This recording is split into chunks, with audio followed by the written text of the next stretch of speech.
Good morning, welcome to confidence वाला। मैं करण सिंह आपका स्वागत करता हूँ हिस्ट्री की सेकंड क्लास में, जो है नेशनलिज्म इन इंडिया। और नेशनलिज्म इन इंडिया कैसे इंडिया में आ रहा था 1913 से 1918 में। मैंने आपको पहले ही बता दिया कि वर्ल्ड वॉर ने हमें कैसे इम्पैक्ट किया और कैसे लोगों के मन में जो नेशनलिज्म की जो भावना है वो जागरूक हो गई। ऐसे ही समय पे कौन इंडिया आया? गांधी जी। लोगों ने अपना नेता किसे बनाया? गांधी जी को बनाया। गांधी जी के तौर तरीके कुछ अलग थे। उन्हें लगता था कि वायलेंस ही एक अकेला साधन नहीं है जिससे आजादी ली जा सकती है। और ये सही भी था, क्योंकि कोई अगर हमारे घर में बैठा है और हमसे स्ट्रांग है तो हम उससे आजादी कैसे ले सकते हैं? दो तरीकों से ले सकते हैं, या तो वायलेंस या नॉन वायलेंस। वायलेंस से हार्मफुल होगा हमें भी और उन्हें भी, और समय लगेगा। ठीक है, नॉन वायलेंस से भी समय तो लगना है, पर क्या हो सकता है, एक दुश्मनी नहीं लेके भी हम क्या कर सकते हैं, नेशनलिज्म इंडिया को ज्यादा से ज्यादा फैला सकते थे। ये सोच किसकी थी? गांधी जी की सोच थी।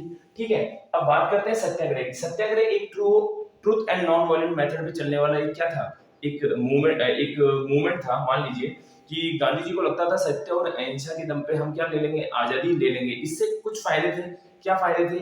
कि देश के अंदर यूनिटी पैदा की जा सकती थी। ठीक है, नॉन वायलेंट में क्या मेथड चल रहे थे? नॉन वायलेंट के अंदर हम क्या हो रहे थे, हम अंग्रेजों के खिलाफ हो रहे थे। अगर हम कोई भी ऐसी एक्टिविटी करते हैं जिससे अंग्रेजों को ऐसा लगता है कि हम उनके खिलाफ जा रहे हैं, तो वो रिवॉर्ड्स को कोई ना कोई कानून लेके आते थे।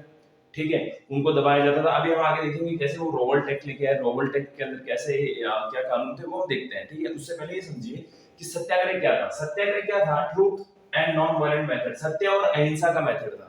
ठीक है, यहाँ पे क्या बात हो रही थी? सत्य और अहिंसा की बात हो रही थी। No physical force against injustice. अच्छा ठीक है, फिजिकल फोर्स नहीं लगाना था, सिर्फ क्या करना था, लोगों को जागरूक करना था नॉन वायलेंस मेथड से। मतलब बायकॉट कर दो चीजों को, अंग्रेजों की चीजें यूज करना बंद कर दो, पर फिजिकल मत, कोई भी फिजिकल इंटरेक्शन नहीं करना उनके साथ। मतलब कोई भी लड़ाई उनके साथ नहीं करनी है हमें, कोई भी रिवॉर्ड्स हमें नहीं करने हैं, कोई भी दंगे हमें नहीं करने हैं, कोई भी स्ट्राइक्स हमें नहीं करनी है। जिससे सिर्फ हमें कौन से मेथड पे चलना था?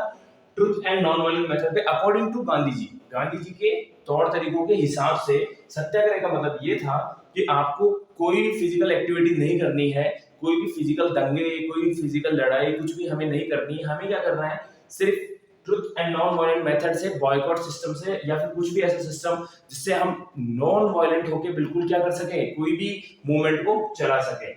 गांधी जी को बिलीव था कि सत्याग्रह क्या करेगा, हिंदुओं को यूनाइट करेगा। हिंदू मतलब पूरे इंडियंस को यूनाइट करेगा। ठीक है, सबको साथ लेके आएगा। और यही कारण था, सबको साथ लाने वाले कारण से ही हम जब आगे बढ़ेंगे खिलाफत मूवमेंट, तो खिलाफत मूवमेंट के अंदर उन्होंने क्या किया था, हिंदू मुस्लिम एकता देखी गई थी और प्रेसिडेंट भी बने थे खिलाफत मूवमेंट के। अभी हम आगे देखेंगे उस टॉपिक को। ठीक है, पर अभी चलते हैं यहाँ पे। तो महात्मा गांधी क्या बिलीव करते थे कि सत्याग्रह क्या करेगा, यूनाइट करेगा सारे इंडियंस को। किसमें? सत्याग्रह में।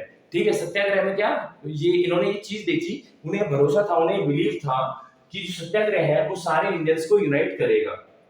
Doesn't advocate adversary. एडवर्सरी का मतलब होता है कि आप किसी से दुश्मनी मोल ले रहे हो या उसके खिलाफ जा रहे हो। अब हम रिवॉर्ड्स कर रहे थे, हम स्ट्राइक्स कर रहे थे। गांधी जी को ये लग रहा था कि ये जो हम चीजें कर रहे हैं, ये क्या कर रहा है, अंग्रेजों के खिलाफ हमको करे जा रहा है। अंग्रेजों के मन में हमारे लिए और क्या पैदा होता जा रहा है, और हार्डशिप पैदा होती जा रही है, और कठोरता पैदा होती जा रही है। इनके नए नए कानून लग रहे हैं। अभी देखा हमने टैक्स कैसे लगा, इनकम टैक्स कैसे लग रहा था 1932 1938 भुखमरी इंडिया में आई हुई है।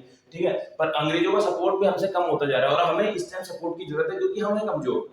ठीक है, हम उस टाइम कमजोर हैं और अंग्रेज हमसे पावरफुल होकर ऊपर बैठा है। तो हमें क्या करना होगा, ऐसी चीज का यूज करना होगा जिसके अंदर अंग्रेज हमारे सपोर्ट में भी रहे और हम अपनी बात को भी मनवा ले।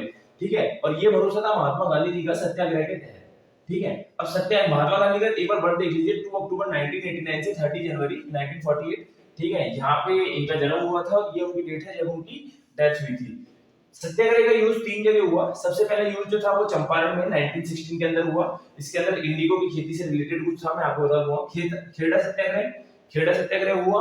और अहमदाबाद मिल वर्कर, इसके अंदर कुछ सैलरीज को हाइक लेके कुछ बात हुई थी। ये 3 जगह सत्याग्रह का यूज हुआ जहां पे through the non violent method से इन प्रॉब्लम्स का सॉल्यूशन निकाला गया। तो जैसा कि हमने देखा कि सत्याग्रह 3 जगह इसने रोल प्ले किया। सत्याग्रह ने कहां गांधी जी, सबसे पहले चंपारण 1918 में चंपारण में क्या हुआ, ये इंडिगो की खेती से रिलेटेड एक फोर्सफुली एक्शन था। इंडिगो मतलब नील की खेती। ठीक है, नील की खेती जबरदस्ती क्या करवाई जा रही थी, प्लांटेशन करवाया जा रहा था। कहां पे? चंपारण में। ठीक है, तो एक पर्सन है राजेंद्र शुक्ला, शायद आपकी बुक्स के अंदर नाम मेंशन हो, वो गांधी जी के पास जाते हैं गांधी जी फर्स्ट तो उन्हें इग्नोर करते हैं, पर नेक्स्ट टाइम जब वो जाते हैं, जब बार बार राजेंद्र शुक्ला उनको अप्रोच करते हैं, तो वो चंपारण जाते हैं, ठीक है। और सबसे पहले जो सत्याग्रह का यूज हुआ वो कहाँ यूज हुआ, चंपारण में यूज हुआ सत्याग्रह का यूज 1918 के अंदर, ठीक है।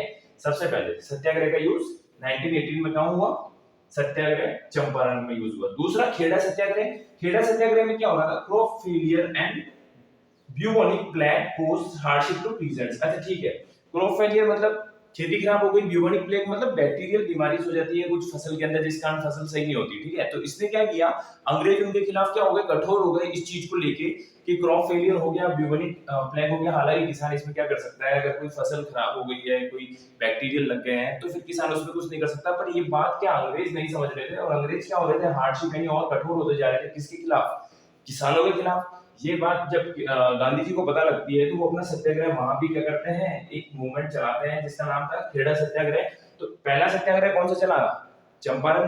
दूसरा क्या है, खेड़ा। तीसरा Ahmedabad mill worker. Ahmedabad mill worker में क्या हुआ, मिल वर्कर्स जो थे उन्होंने क्या किया, एक मूवमेंट चलाया, किसके खिलाफ, मिल ओनर्स के खिलाफ, कि उनकी जो पे है, उनकी जो लाइक वेजेस है, उसको कितना परसेंट बढ़ाया जाए, 50% से बढ़ा दिया जाए।